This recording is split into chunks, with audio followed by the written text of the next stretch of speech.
Amém. A Ele a glória, para sempre. Amém. Sentar. Pode abrir a Bíblia em Apocalipse capítulo 4. Vamos retomar aqui a nossa leitura, essa exposição do livro, da carta. Vamos rapidamente ler, corrido, do versículo 1 ao 6. A gente já comentou a semana passada, só faltou o finalzinho do 6. Mas vamos retomar a leitura aqui. Versículo 1: Depois destas coisas, olhei e eis que havia uma porta aberta no céu, e a primeira voz que ouvi, que era como de trombeta ao falar comigo, disse: suba até aqui e eu lhe mostrarei o que deve acontecer depois destas coisas. Imediatamente eu me achei no espírito, e eis que havia um trono armado no céu, e alguém estava sentado no trono. E esse que estava sentado no trono era semelhante no aspecto à pedra de jaspe, ao sardônio. E ao redor do trono havia um arco-íris semelhante no aspecto à esmeralda. Tudo isso a gente viu semana passada, A gente viu que o foco aqui é que Deus está habitando em luz inacessível, Ele é luz, e dele, do trono, tem um ambiente de semelhança de pedra, semelhança a arco-íris. O arco-íris lembrando o pacto de Deus com a humanidade através de Noé. Então você tem um ambiente de luz, um esplendor, glória maravilhosa ali, e é essa ênfase que a gente viu a semana passada. Versículo 4: Ao redor do trono havia também 24 tronos, e neles estavam sentados 24 anciãos, vestidos de branco e com coroas de ouro na cabeça. Também vimos que existe discussão: quem são esses 24 anciãos? O que chega para nós normalmente no Brasil, e que chegou normalmente às nossas igrejas, aqui pelo menos em Penápolis, é sempre falando que são 12 patriarcas e os 12 apóstolos se assentando.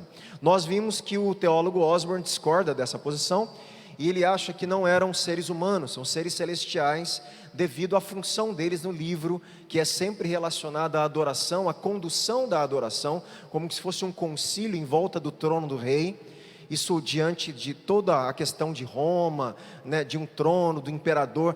Lembra que sempre existe um contraposto ao Império Romano. Deus está fazendo uma declaração: o trono não é de César, o trono é meu.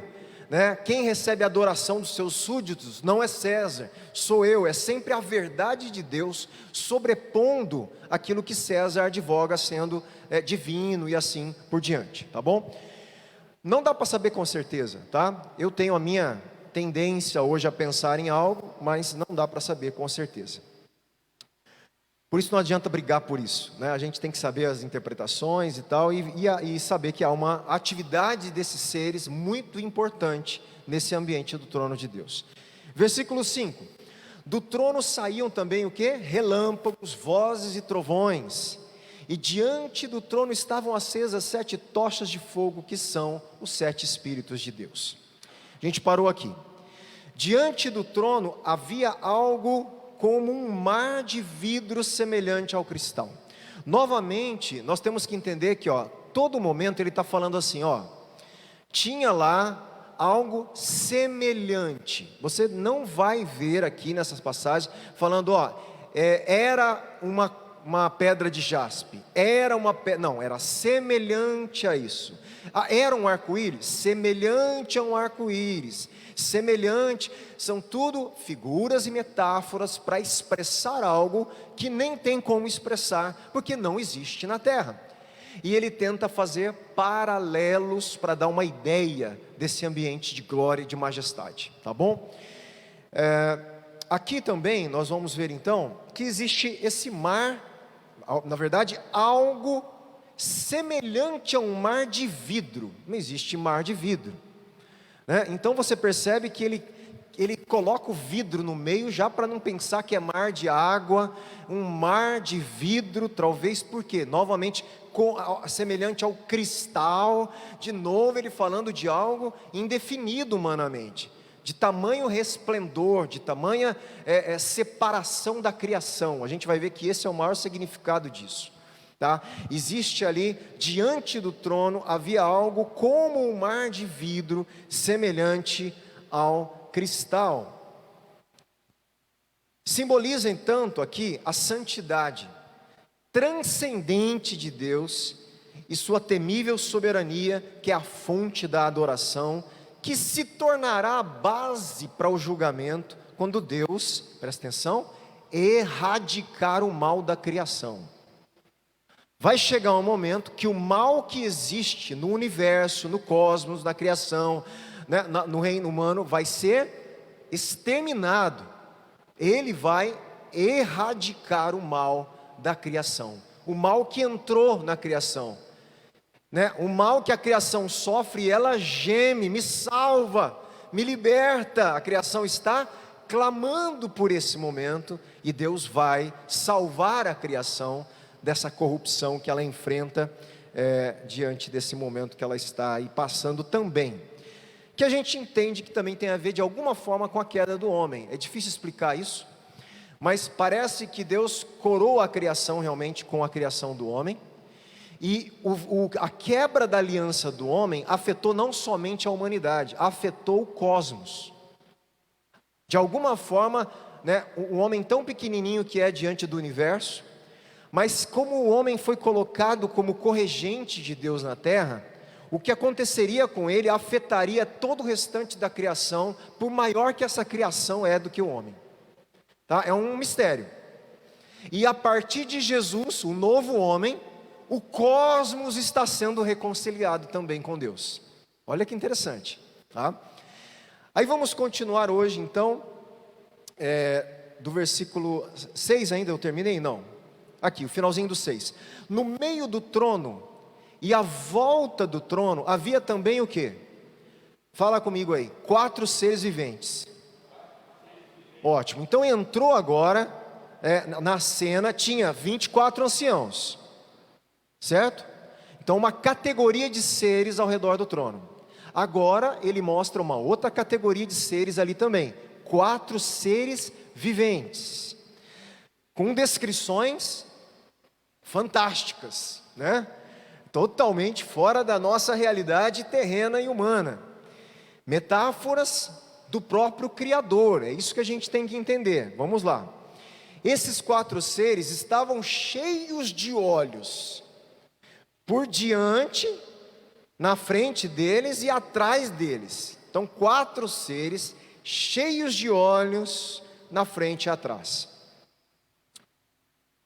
Essa descrição, nós temos isso no Antigo Testamento, em Ezequiel. Nós temos Isaías vendo os serafins também, com algumas características.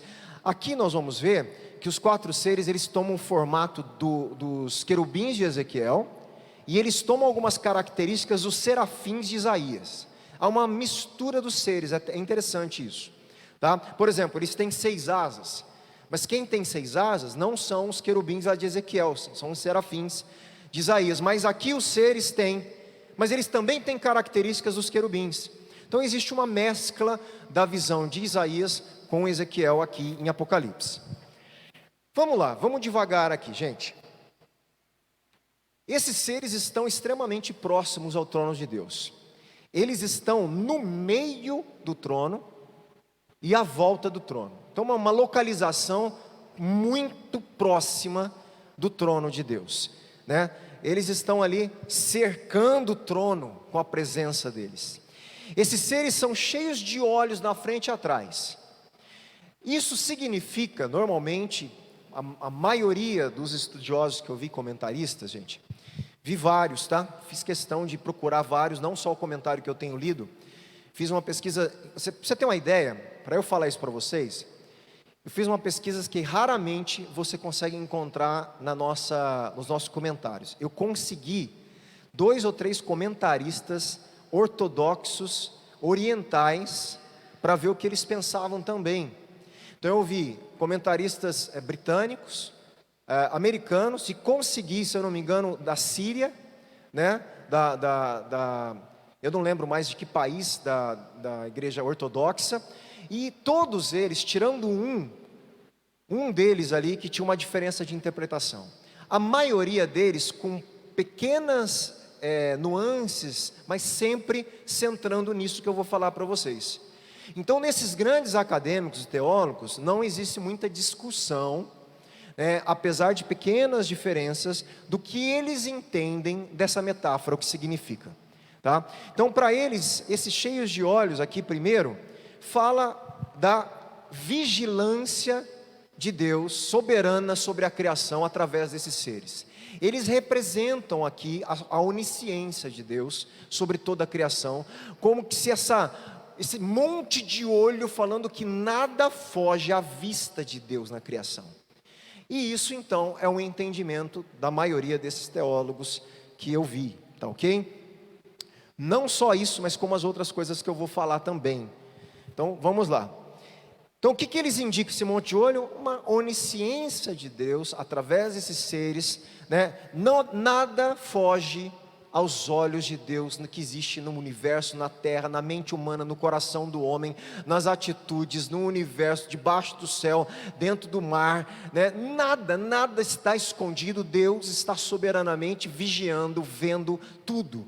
E esses seres, eles refletem a característica do Criador, que é justamente Deus vê todas as coisas, tá certo? Então é uma mensagem aí passando desses seres. O primeiro ser vivente não era um leão, mas ele era semelhante a um leão. Lembra sempre disso, tá? Não, ele é um leão. Não, ele era semelhante, porque está no ambiente. Por que semelhante? Porque não é um leão. Mas ele é semelhante por quê? Porque ele comunica alguma coisa relacionada ao leão da criação de Deus aqui na terra. Esses animais aqui, o leão, né, o novilho, a águia, na época do Império Romano, ali nessa região da Ásia, eram animais muito conhecidos e que tinham, por exemplo, qual era o animal, a ave, que simbolizava o Império Romano? A águia. A águia. Então, esses animais, eles eram significativos, tá? Se eu não me engano, o pessoal aí, eu acho que o Wander, o pastor Rodolfo, que conhece mais o Antigo Testamento que eu aí, não sei se vocês lembram, eu acho que no trono de Salomão não tinha 2 leões, se eu não me engano, tá? Os braços leões. Por quê? Eram animais significativos na cultura. Então o leão, né, o próprio Judá, representado como leão da tribo de Judá, né, a águia do Império Romano, o novilho, por mais que tenha uma diferença para a gente, mas ele tem um símbolo de força. Ele é manso, ele é amansado, mas ele tem uma força significativa, né? Então você vai ver esses animais, e óbvio que o outro é o ser humano. Então está explicado que ali o ser humano está representando o que? A sabedoria de Deus na criação. Então esses animais, esses, na verdade, seres viventes, não animais, porque o ser humano não é animal, mas esses seres viventes da criação, eles estão representando aspectos da criação de Deus. Como eu disse, o Império Romano, para representar a sua força, a sua agilidade, põe na sua bandeira e no seu cetro uma águia. Tanto é que tem uma série lá, que os germânicos, uma vez vai lá e rouba a águia dos romanos, vira uma confusão, porque era sagrado. A águia, além de ser um símbolo, era sagrado para ele, é quase semidivino, tinha um aspecto divino para eles, né, de realeza, representando a realeza do imperador, do império, aquela coisa toda. Então você está no meio de símbolos aqui também, que para os primeiros leitores fazia todo sentido. Peraí, tem ser lá, que lá na verdade existe a verdadeira sabedoria, que eles estão representando na verdade a verdadeira força, eles estão representando a verdadeira, né, agilidade da águia, de voar e estar num lugar agilmente e velozmente. Então existe uma comunicação simbólica também. Então o primeiro ser vivente era semelhante a um leão, o segundo era semelhante a um novilho, o terceiro tinha um rosto semelhante, olha só, não era um ser humano, um rosto semelhante a de um ser humano. E o quarto ser vivente era semelhante à águia quando está voando. Olha que interessante, né? Então o outro ser vivente, por quê? Porque a águia voando, ela representa a sua majestade, na sua realeza do céu, e a sua agilidade, o seu poder nessa dimensão da criação também. Então o que está falando? Esses seres vivos estão representando a plenitude da criação de Deus. Eles têm aspectos diante de Deus, mostrando para Deus que toda a plenitude da criação adora a Deus, representado nesses seres. Então olha que interessante, esses seres têm aspectos do próprio Deus, muitos olhos, e eles têm aspectos da criação. Existem neles uma certa fusão do céu e da terra, porque é justamente isso que eu tenho falado, que Deus sempre quis fazer. E esses seres comunicam também isso. Eles estão fundindo características do Criador com de toda a criação. E essa toda a criação fazendo com que Deus seja adorado, e eles prestando uma adoração àquele que é digno eternamente. Nós vamos ver, tá? Deixa eu ver se tem mais alguma observação importante. Ó, como eu disse, só repetindo, para Osborne, o mais provável que esses seres, o significado deles signifique aqui, que eles representam a totalidade da criação animada, dos seres vivos criados, tá? Talvez, ele fala, particularizando aquilo que é mais nobre, representado no leão, a nobreza do animal da selva ali, que para eles era o animal mais nobre que existia, selvagem, a força no novilho, sabedoria no ser humano e a agilidade na águia. Você fala assim, todos estão falando igualzinho Osborne? Não, nem todos, mas falando um pouquinho diferente, mas quase a mesma coisa.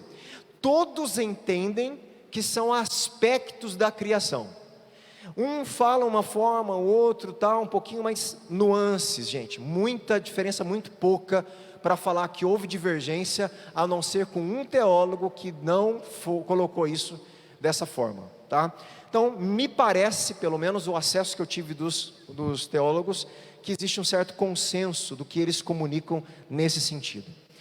Em Apocalipse, esses 4 seres, o que eles vão fazer? Preste atenção. Eles lideram a adoração.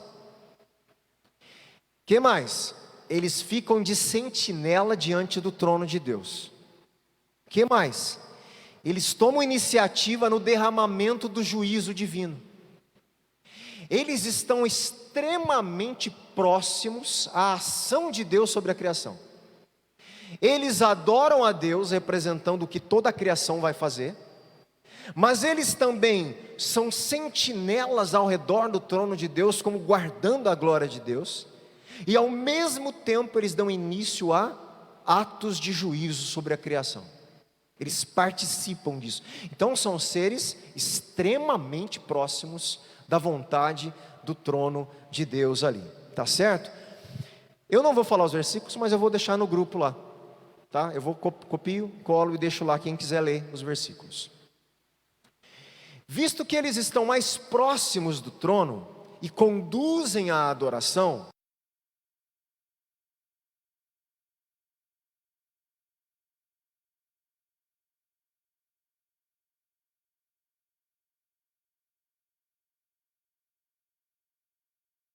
Isaías, ele faz uma consulta, ele não precisa, mas lembra, gente, isso está reproduzindo e fazendo um contraponto ao Império Romano, aos reinos humanos.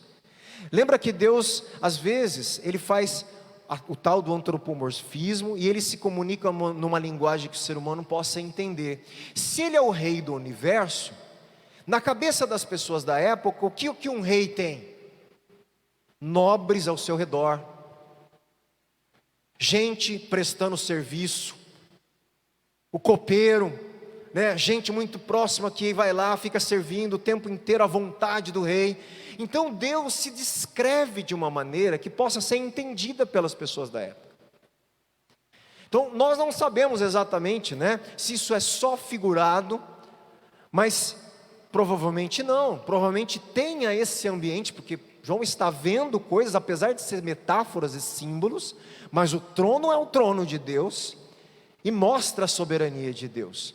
Então há uma grande possibilidade desses seres realmente estarem ali, executando essas coisas, ao mesmo tempo que simbolizando coisas, tá? Então nós vamos saber isso, né, quando chegarmos ali diante do nosso Deus na eternidade, no trono, né, ao redor do trono, adorando com eles. Nós vamos ver que nós vamos chegar no momento da adoração de todo mundo que existe na face da terra, vai entrar na adoração, não vai ter jeito, né? Não tem pra onde fugir, porque só Ele é aquele que está sentado no trono. É mais provável então que eles sejam os líderes da corte celestial. Em resumo, tudo que podemos saber com certeza é que eles representam as ordens mais elevadas de seres celestiais, talvez anjos, e dirigem a adoração e o juízo.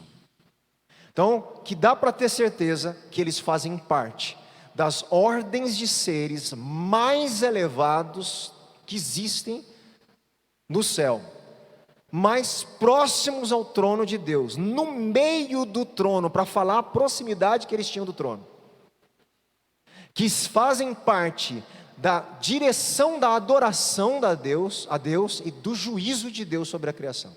Isso dá para ter certeza.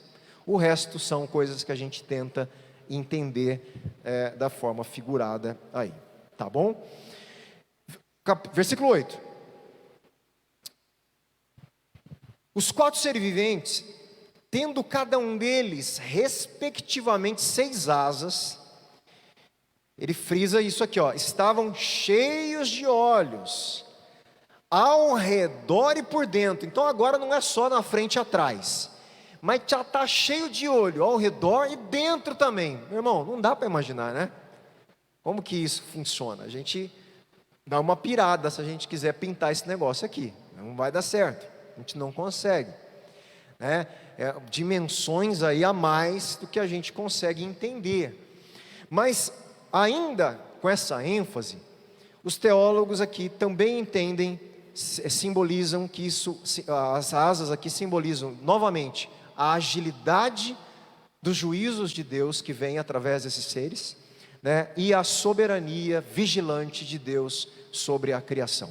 Então, se os olhos representam vigilância soberana, as asas podem sim representar a velocidade do julgamento, a velocidade, como se assim, Deus não está atrasado. Tem gente que fala que Deus está atrasado, né? Deus não está atrasado com nada, meu irmão. Não existe atraso, né?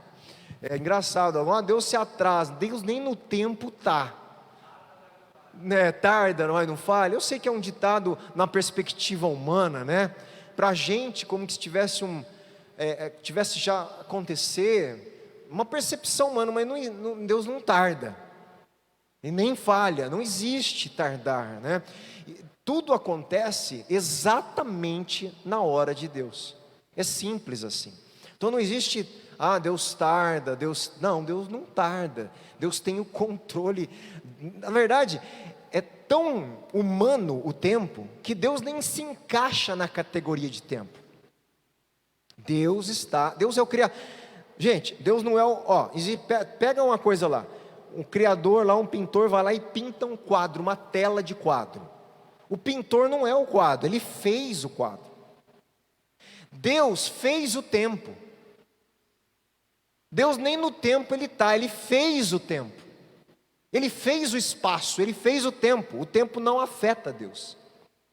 O tempo afetou Deus na pessoa de Jesus, porque ele tornou-se homem e habitou entre nós. Mas na eternidade não existe Deus sendo afetado, por isso que esse negócio de Deus tarda, não existe. O tempo de Deus não pode nem ser chamado tempo, é o ambiente da eternidade. Ele está acima do que nós entendemos de tempo. Tá? Então, até aquela metáfora, para Deus 1000 anos é um dia, isso não é literal, gente. Isso é uma tentativa de mostrar que para Deus não existe, a contagem do tempo não é a mesma. Se passa 1000 anos para Deus, a mesma coisa para Deus é um dia, como se assim, está passando um pouquíssimo tempo, na perspectiva humana ainda, se a gente quiser calcular. Porque ele está tão fora do tempo que esse tempo não afeta Deus, tá? Por isso que a ênfase na adoração, sabe qual é? A eternidade de Deus, a gente vai ver. É justamente a atemporalidade de Deus. Ele não está na criação, ele está fora dela. O nosso Deus não se confunde com o que ele criou. né? Ah, o Deus do céu e da terra está lá no sol, o sol é divino. Está na lua, a lua é divina. Não, isso não é cristianismo, isso é panteísmo. Sabe o que é panteísmo? Panteísmo é a doutrina que acredita, né, que Deus não é pessoal e a criação é divinizada. Isso afetou bastante a cultura indiana, por exemplo, que eles não matam a vaca, porque para eles aquele animal tem características do ser divino e ele não pode então matar nem para comer e sobreviver. Isso é uma teologia totalmente não bíblica. Deus não está na vaca, né? Deus criou os animais, mas não está e criou com propósito. Inclusive deu os animais no tempo nosso, né, pós-queda, obviamente, para a alimentação do ser humano, e ponto, né? Então aí a gente cria um conflito com os veganos aí, mas é o que a gente acredita. Não existe, o que nós temos que entender é que não existe comparação entre o valor da vida humana e o valor da vida de uma vaca. Você fala, mas o valor da vida da vaca não existe para Deus? Lógico que existe. Toda a criação é boa, ele falou. Ele criou e ama o que ele criou. Só que ele coloca em determinadas situações outras coisas da criação para servir o homem como coroa da criação. O que o homem faz é exagerar e maltratar, aí é errado. Mas se ele fizer uso de forma adequada, foi Deus quem fez isso acontecer. Então ele deveria ter um trato com a criação de Deus, com cuidado, usar dessa criação na hora necessária, mas ao mesmo tempo cuidar dessa criação. É um equilíbrio aí, tá certo? Versículo 8, continua. Esses seres, gente, não tinham descanso, nem de dia, nem de noite, proclamando. Então eles faziam algo ininterrupto aqui. Eles estavam falando o quê? Santo, Santo, Santo é o Senhor Deus, o Todo-Poderoso, aquele que era, que é e que há de vir. Gente, esse hino, esse cântico aqui, representa atributos de Deus, que fazem com que esses seres olhem para Deus e não consigam se calar diante da santidade, do poder e da eternidade. São os três atributos aqui. Ele é santo, santo, santo. O que é isso? Totalmente santo. Inclusive podemos falar até da trindade aí. Mas há uma representação da sua totalidade. Não existe nada mais santo do que aquele que está sentado no trono. Santo significa separado. Deus está completamente separado e não se confunde com nada na criação. Nada pode ser comparado a Ele. Por isso é tudo semelhante. Ele não consegue uma comparação imediata e total. Deus é totalmente santo, o outro perfeito que não cabe à mentalidade. Por isso eles buscam metáforas para tentar mostrar um pouquinho do que ele está vendo ali, que a gente não está vendo. Deus é santo. Ninguém é santo, nada é santo como Deus. Nada é santo no sentido de ser um ser autoexistente, que não precisa de nada para existir, totalmente perfeito, com características únicas, atributos únicos. Deus é separado, totalmente outro e perfeito, não existe nada como Ele. Santo, santo, santo. Quando vemos a Deus assim, nós não conseguimos ficar de boca calada. Santo, santo. Por isso que tantas músicas nossas vão partir para essa declaração da perfeição, da unicidade, da autossuficiência, de quem Deus é. Só Ele é isso. Ele é santo, santo, santo. Não existe outro. Como adorar outro se só existe Ele dessa forma? Tá? É isso que essa santidade de Deus deve trazer dentro de nós, puxar dentro do nosso interior o desejo de reconhecimento. Ele é santo. Então, por isso que Deus não é né? Deus não é homem, né? Deus não pode ser rebaixado igual a gente. Deus não pensa igual a gente. Os caminhos de Deus são mais altos do que os nossos. Os pensamentos de Deus são mais altos do que os nossos. O jeito de Deus ver e Deus ser, né, do controle, gente, é muito maior do que a gente entende e acha que entende Deus. Por isso, cuidado se você acha que entende Deus completamente. Presta atenção no que eu vou falar, nós só entendemos Deus o que Ele quis e deixou a gente entender dele. Nós só conhecemos a Deus aquilo que Ele deixou ser conhecido. E Ele se permitiu ser conhecido pela Bíblia, pela palavra e por Jesus. E por atributos invisíveis na criação. Então Ele se permite, olhe para a minha criação e veja, poder, né? Que mais? Beleza. Olha para a criação. Olha para a palavra, vê como eu estou me revelando ao povo de Israel. E olhe para Jesus, que é a exata expressão do ser de Deus enquanto na terra, encarnação. A partir daí a gente não conhece mais a Deus, não adianta. Eu estava no domingo de manhã falando na nossa EBD, e surgiu de novo a conversa lá da Trindade, né? A Trindade sempre é um mistério. E eu vou falar para você uma coisa, é bom que a gente não entenda completamente, porque se nós entendemos completamente, se Deus couber na nossa imaginação e na concepção filosófica nossa e teológica, Ele não é Deus. Ele tem que escapar à razão humana, porque Ele não está na humanidade, Ele é santo. Ele está tão separado que a nossa mente é incapaz de compreendê-lo de forma total. A gente compreende Deus naquilo que Ele permitiu a gente compreender e aquilo que é necessário para a nossa salvação.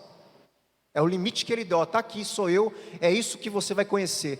Como Ele falou para Moisés, você não vai ver o meu rosto, vai ver minhas costas. Em Jesus eu acho que Ele mostra o rosto dele humano, mas ainda assim, existe o ser eterno de Deus que está habitando nos inacessível. Então nós temos que, isso sabe o que faz com a gente? Humilha a nossa racionalidade, humilha a nossa, eu não consigo entender, que bom que eu não consigo. Essa é a questão, que bom que a minha cabecinha humana e pequenininha não consegue definir a Deus, porque Ele não cabe dentro da nossa cabeça. Meu irmão, atenção no que eu estou falando, isso é muito sério o que eu estou falando. Todos os outros deuses falsos, todos, cabem na imaginação humana, todos. Porque todos eles foram feitos a partir da imaginação humana, todas as mitologias. Eu já falei aqui, todos os deuses gregos têm características humanas potencializadas. Então um Deus é forte, um Deus é o Deus do mar, que quer dominar o mar e domina a criação do mar. Um Deus, todos é como se fosse assim. E eles dividem, porque um não consegue ser tudo. Então eles dividiram em várias divindades. E essas divindades têm algumas características humanas também ruins. Eles são invejosos, brigam uns com os outros, né? Uns meio mulherengo. Então isso os deuses, hein? Por que esses deuses são assim? Porque eles são parecidos com quem criou eles. Quem criou eles? O ser humano. A mente humana projetou esses deuses, né? Os deuses se eu não me engano, é da mitologia babilônica. A criação, na mitologia deles, imagine, é mais ou menos o jeito que o ser humano quer fazer. Eles fizeram os deuses, né? Os deuses é assim, eles estavam cansados de trabalhar, os deuses da mitologia babilônica, cansados de trabalhar. Aí um falou com o outro, vamos fazer o seguinte, vamos criar um ser lá embaixo, um ser humano, para eles trabalhar para a gente, e a gente não precisa trabalhar. Meu irmão, isso é coisa de ser humano, não é? O que a gente quer fazer? A gente quer ficar de boa e botar os outros para trabalhar para a gente.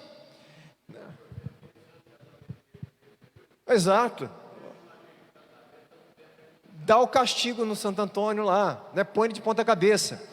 Então, o que eu estou falando? Se você procurar todas as divindades falsas, todos os divindades pagãs, elas têm poderes sobrenaturais, mas sempre com características humanas e cabe na imaginação. Pô, eu consigo imaginar um ser assim. Eu também queria ser assim, poderoso assim. Mas quando a gente fala do Deus da Bíblia, a gente não consegue mais. Como existe um ser que é 1 e 3? Não cabe mais, acabou, escapou a nossa mente, escapou totalmente a descrição. Não existe nem analogia na terra para descrever isso. A gente fala, o sol, tá, dá para entender, mas não é ainda igual. Né? A água não sei o que, né? H2O, não sei, a gente tem várias coisas na Terra, né? Para trindade, triuna, mas nunca uma que consegue explicar a trindade. Foge à lógica humana, foge totalmente. E aí que está, que bom, sabe por quê? Porque não foi criado pela imaginação humana. Deus está além daquilo que nós somos capazes de criar. Por isso João se depara com uma beleza extraordinária de Deus, e ele é incapaz de descrever, por mais que ele está vendo, mas ele é incapaz de falar assim, é exatamente assim. Ele fala, não, olha, é semelhante a isso. Olha, é semelhante a isso. É semelhante, vai tentando entender o que eu estou falando, porque não é exatamente isso.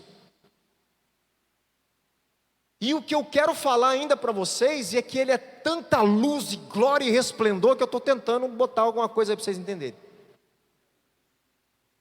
Foge! O nosso Deus é santo, santo, santo. É isso que isso aqui. Pronto, tentei explicar o que significa santo. Deus ser santo. E essa santidade de Deus deve levar a gente, a igreja, a adorar a Deus, do jeito que faz os seres viventes. Qual a outra característica? Ele é também o Senhor Deus. Meu irmão, essa frase aqui é uma afronta a César, de novo, na cara. O homem que queria ser chamado Kyrios era César. Kyrios é a palavra grega para Senhor. Kyrios. E de novo Deus se apresenta aqui. Eu sou Kyrios, Supremo, Deus. Eu sou o Senhor Deus. Ele está falando, eu sou o Supremo Soberano do Universo. Não é César. Não é nenhum governo humano. Não é a Babilônia. Não é a besta. Não são os reinos deste mundo. Gente, isso aqui está contrapondo os poderes bestiais que vão perseguir a igreja. Ele já está declarando, lembre-se do trono quando vocês forem perseguidos.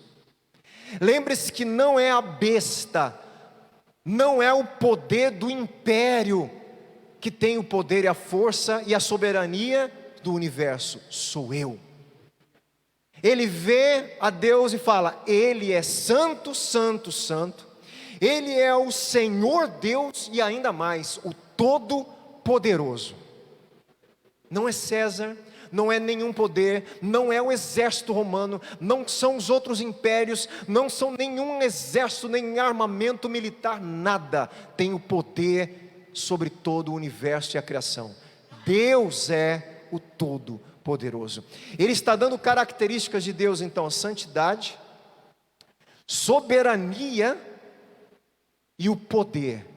Meu irmão, essas coisas devem fazer todo mundo se prostrar diante de Deus, porque Ele só é assim. Gente, isso que nós estamos falando, leve para a tua adoração. Leva para a tua adoração, na tua casa, no domingo, nos momentos. Leva e pensa, o que eu estou cantando, olha a dimensão daquilo que a gente está falando, quem Deus é. Quando você cantar poderoso Deus, entenda do que você está cantando. Quando você cantar santo, santo, santo, entenda a dimensão disso.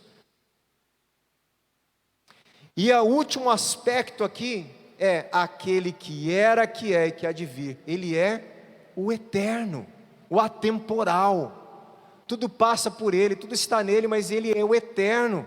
A eternidade de Deus é outra característica que faz a gente se debruçar e falar: nem entendemos isso. A gente nem entende o que é eternidade, gente. A eternidade não é só tempo grande, mas é qualidade.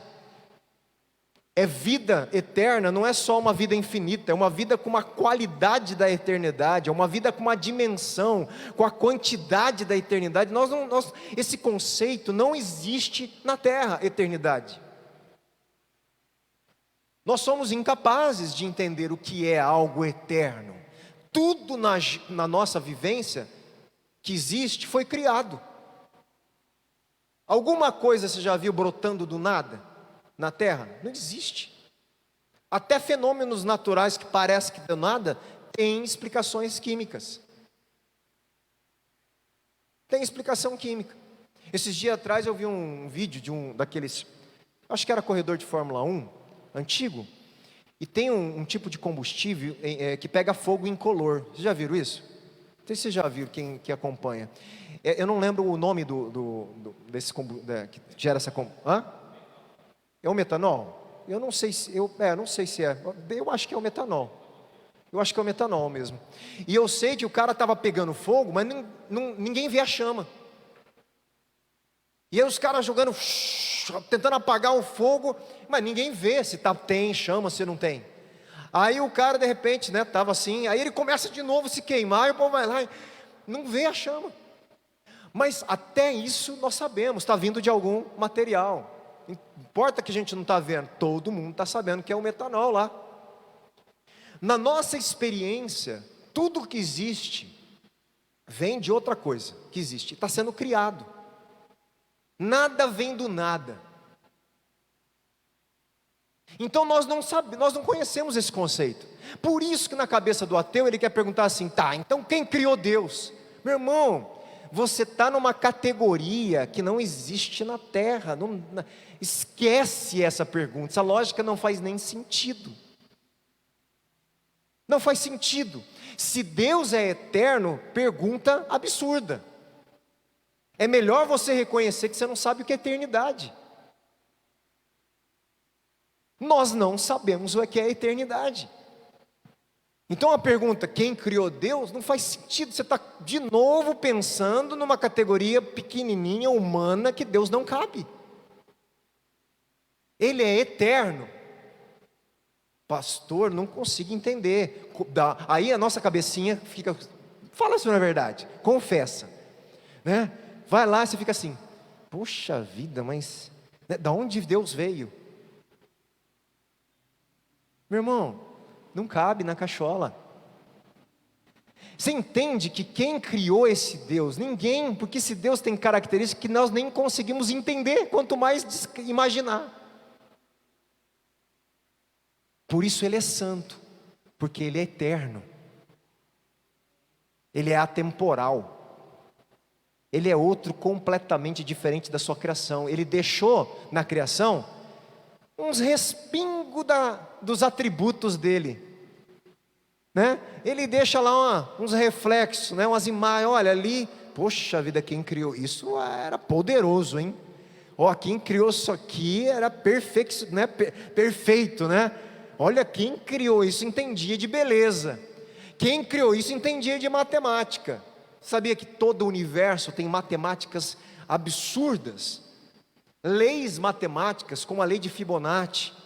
Toda a criação, você encontra fractais na criação. Coisas que você fala: meu Deus, os caras de Hollywood, quando descobriram os fractais é como se fosse assim, você pega uma montanha grandona.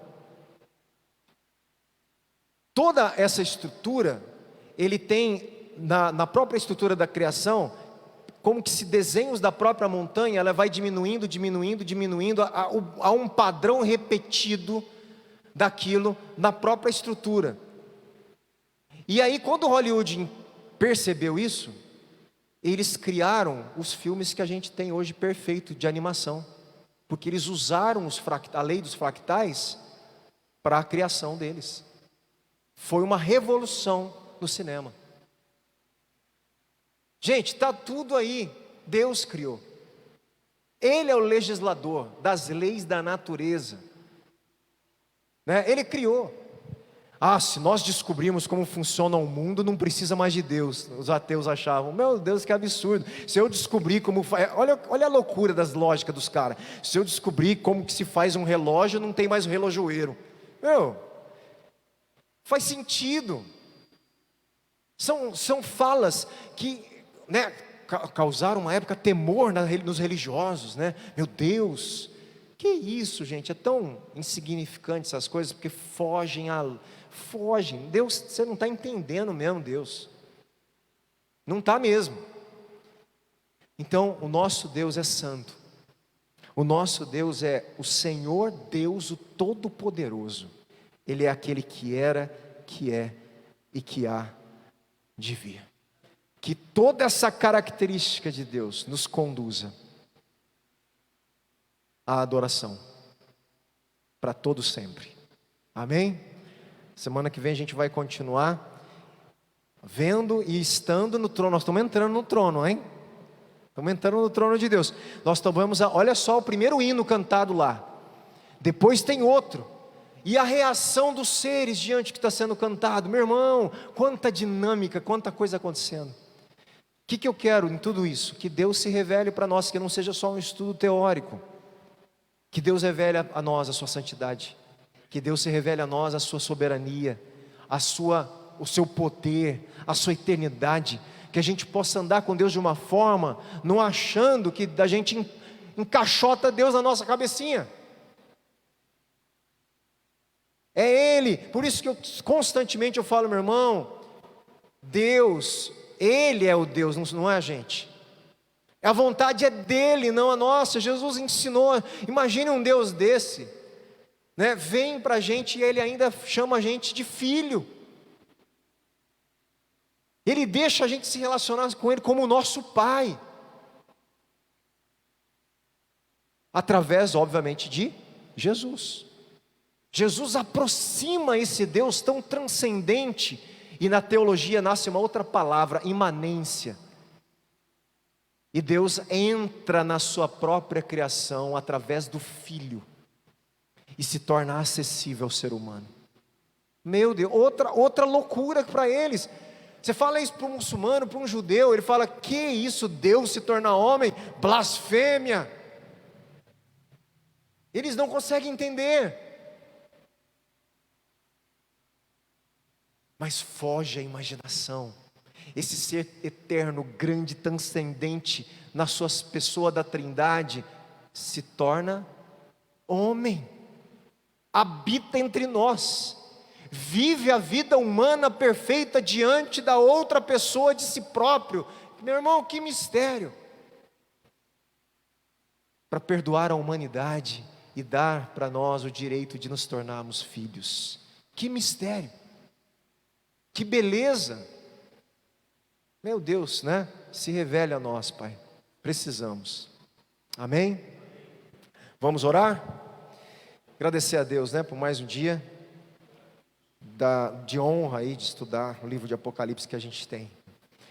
Persevere, hein, meu irmão? Perseverarem até o fim. Então persevere, vamos perseverar no estudo. Vamos, né, incentivar outras pessoas para vir, que às vezes deixaram de vir. Faz parte. Nossa vida cristã depende da gente entender. Meu irmão, aonde você ia estudar isso? Às vezes sozinho. Não adianta, nós precisamos da escola bíblica. Faz parte de crescer na fé e do conhecimento de Deus, estudar a palavra de Deus. Então é importante para o teu momento de devocional, para a sua vigília, para o seu momento de adoração. Tudo isso aqui é importante. Não é só teoria, nós estamos falando do nosso Deus, né? Então, força aí nessa nossa caminhada de buscar a Deus. Vamos orar.